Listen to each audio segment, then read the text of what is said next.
sa ei tea mitte kunagi, kes on pidanud maksma lõivu või nii-öelda surema sinu eest, et sina saaksid sündida siia ja kogeda seda inimkehastust siin planeedil Maa just praegu. Inimestena me tihti unustame ära selle, et me peaksime olema tänulikud oma elu eest ja siis see tänulikkus tuleb alles meelde, kui ma ei tea, olen surmasuus. Aga see tänulikkus peab olema kogu aeg.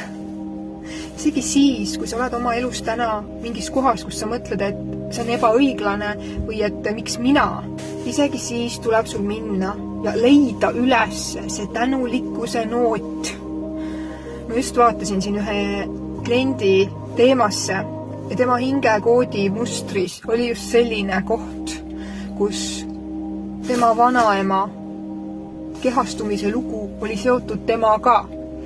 Ja see, kuidas tema vanaema nii-öelda elas ja mis hingehinda tema pidi kogema, oli nii-öelda kingituseks täna talle, et tema saaks täna siin olla. Ja kui ma vaatan neid hingelepinguid, hingekoode ja juurpõhjuste koode just nimelt nii peentasandil, just seda infot kaadri taga, mis on toimunud enne sinu kehastumist, seda lugu. Ja kuidas sina said siia tegelikult kehastuda ja kuidas sina said siia tegelikult elu. See ei ole lihtsalt põmma sünnin ja kõik.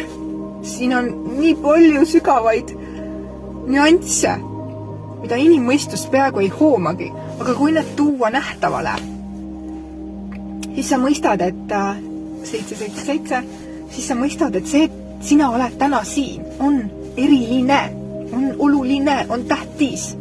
Ja keegi enne sind on pidanud maksma selle eest hingehinda või väga kallist lõivu. Et just sina saaksid täna kogeda seda elukogemus siin, nagu sa praegu just koged. Võib-olla ongi su elu shit, aga see shit ei ole asjata, see on põhjusega, kodeeriga see lahti. Kodeeriga see lahti. Ja kui sa ei oska üksi, siis tule minu juurde ja ma aitan sind.